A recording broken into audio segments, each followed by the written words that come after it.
Ovation Hotel. I'm Lisa DeFranza, the cultural curator here. And today we're going to walk through a new exhibit honoring a teacher, a tribute to Leslie Lerner. Leslie Lerner was a painter, and he taught at Ringling College of Art and Design for 15 years. And during that time, the college reports that more students graduated and went on to careers in painting and fine arts than at any other time in the college's history. This is because students were inspired by Lerner, his passion and his skills. We're really excited about this exhibit, particularly because it not only features the work of Lerner himself, but also we get a chance to see the work of 6 of his students who were very much influenced by Lerner. And what's particularly exciting about this exhibit is that the students' work isn't a mirror image of the teacher. No, in fact, it's a great tribute to the teacher because each student's work is different and dynamic, and Lerner encouraged all of his students to follow their creative, exploratory imaginations.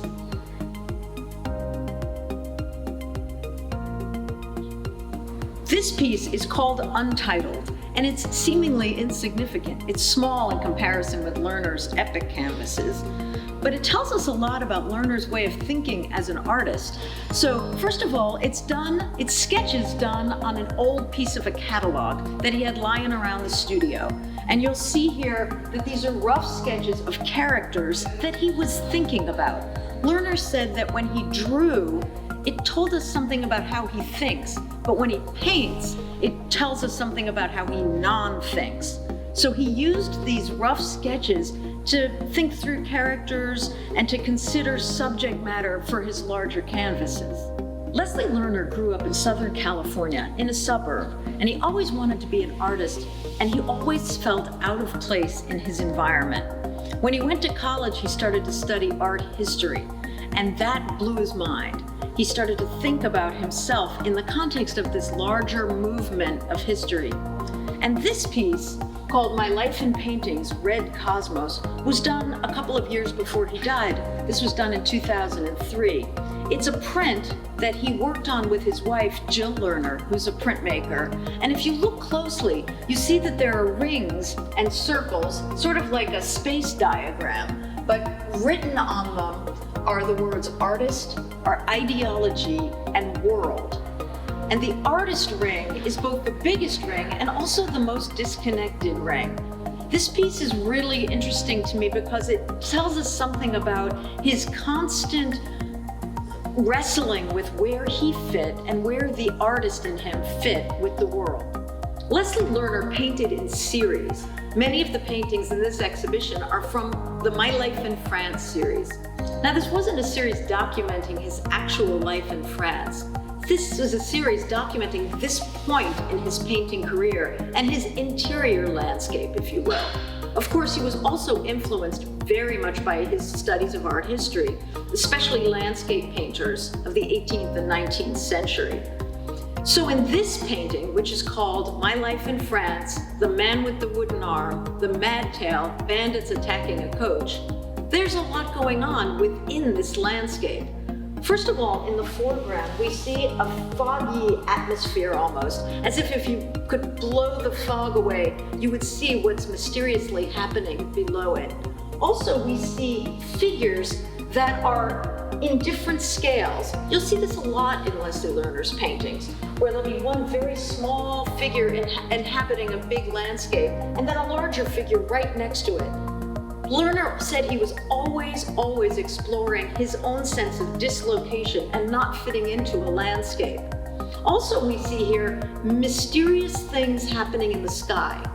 So here we have a UFO in the tree and an angel zapping this human being below. We even see an elephant coming out of the clouds here. There was always mystery couched within Lerner's canvases. Here we have My Life in France, The Man with the Wooden Arm, The Imagined City, created in 1999. We mentioned The Man with the Wooden Arm before as one of Lerner's alter ego characters, but here we actually see the man with the wooden arm, high atop the city in which Lerner imagined he might live. This is an amazing Conte crayon drawing done on canvas, in which we see a lot of the same sort of elements that we saw in the painting. Here we have scale inversion again. We have small characters inhabiting the streets of the city and larger characters looming over them. You also notice that this whole city is surrounded by water, influenced maybe by European cities, by Venice. The man with the wooden arm, right atop here, you can see, he described as a man with a hole in him, as somebody who needs something that he doesn't have. Again, we have this sense of displacement, of hollowness that we find in so much of Lerner's work. This sculpture, too, is part of My Life in France, The Man with the Wooden Arm, The Imagined City.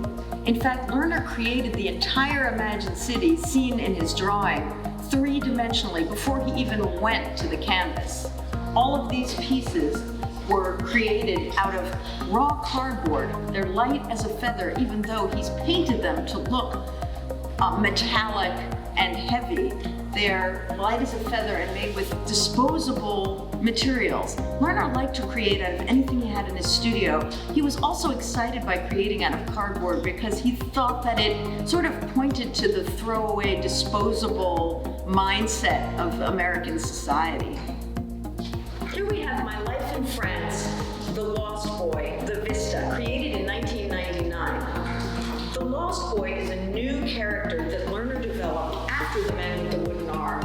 When Lerner's life was changing, he had a daughter named Natalie, and as she was born, the Lost Boy came into being.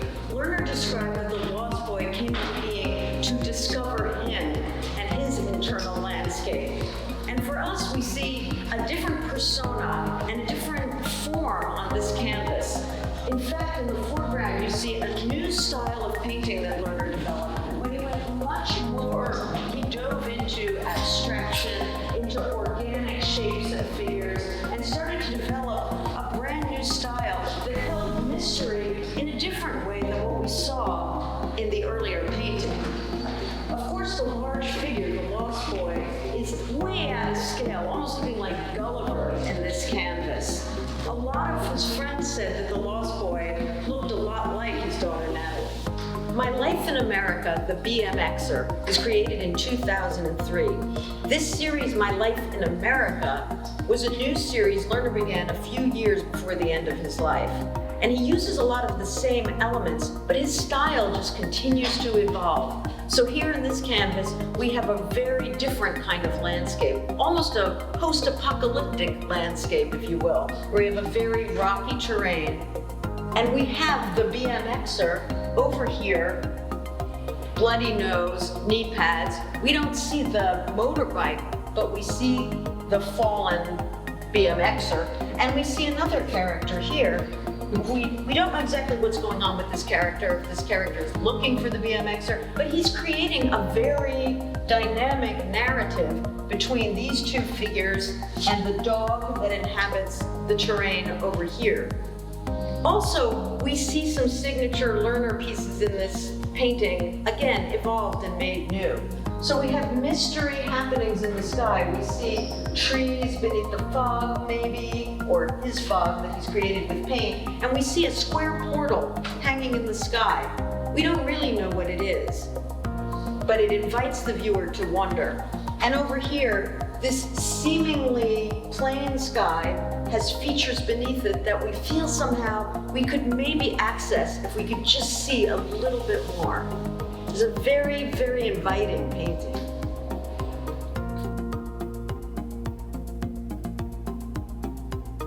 Nancy Turner studied painting with Leslie Lerner at Dreamlike College of Art and Design, and then she became a printmaker. Leslie Lerner was a studio artist, a painter's painter, but he always encouraged his students to explore other media, and you'll see that throughout this exhibition. When Turner started to make prints, Lerner saw that she was really passionately telling her story, and he encouraged her to go forth as a printmaker. This piece is called The Family. Turner made it in 2014. It's a colograph and a collage, documenting a particular time in her life. So you can see the family with the mother, Nancy Turner, who had been taking care of her family. She made this at a time when these kids went off to college and she could start her life in a different way. The butterfly symbolizes the creative spirit that she felt at that moment when she decided to go off and study art and go back to school. You can see the collage items in all of the clothing of her family. These are all fabric swatches that she affixed right onto the collagraph itself. Turner calls these works her doodles. Much like Leslie Lerner used sketching to think of ideas for his paintings, Turner uses these doodles to free her mind and spirit, to liberate her, so that she can then go back to the more painstaking work of printmaking.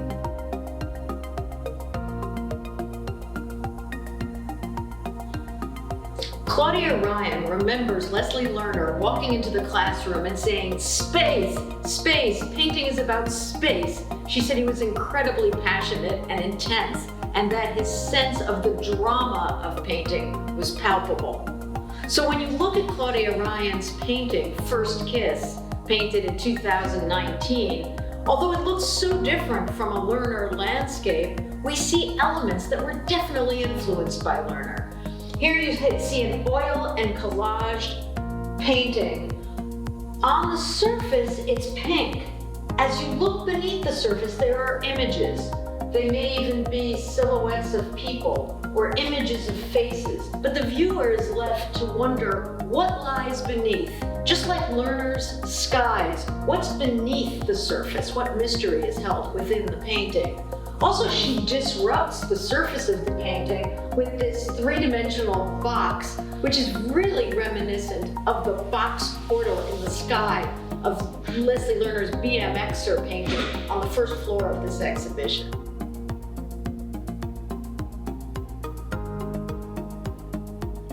When Sean Peterson was 6 years old, the Challenger space disaster happened, and he was haunted by it as a kid. And as he grew up, he started to do research about the Apollo 11 space mission and the stories behind it, the mythos of the mission, and the images that came out of that mission. He went on to study painting with Lerner, but of course Lerner encouraged his students to explore all kinds of media. And now, Peterson, working at Ringling College of Art and Design in the digital photo lab, started to create these large format, black and white explorations of the Apollo 11 mission. On top of that, this particular image is a tribute to Leslie Lerner. It's called The Minefield and the Donkey. Late in Lerner's life, he painted a lot of animals, and particularly donkeys. And in this image, we see the donkey on the moon with the Apollo astronaut. We see the hard, fast horizon line like a lot of Lerner's landscapes. And as a real testimony to Lerner, Peterson puts in this mysterious happening in the sky. He made this photograph after Lerner died to give tribute to his teacher who affected him so profoundly.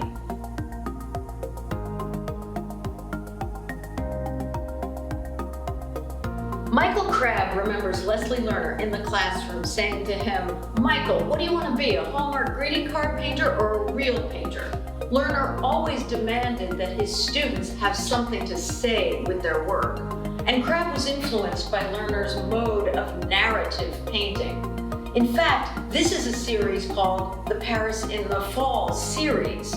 He painted in series much like Lerner did. This particular painting is called All Fell Down Again, But I Can't Complain, painted in 2018.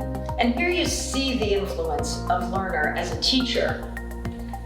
If you could strip back the layer here of yellow, and then strip back the layer of blue, strip back the layer of red, you have the feeling that there's something going on within this canvas, but you can't see it. And even the forms and shapes in the canvas give you a feeling that they could be an actual item. Is it a corkscrew? Is it a can opener? But no, of course, it doesn't really descriptively portray any of those things. The viewer is left to actively engage with the canvas and wonder.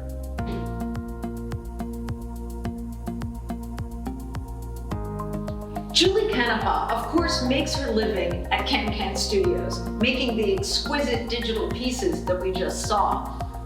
She studied painting with Lerner, and as a fundamental part of her creative process, she still gets her ideas from painting. She considers herself a painter at heart. These pieces are Spacemaker 1, Spacemaker 2, and Spacemaker 3, a recent series of paintings that is very much about building blocks. She has said that her paintings have become more simplified as her digital work becomes more complex. So much like Lerner used sketching to give him ideas, Canapa uses painting to fuel the ideas for her digital work.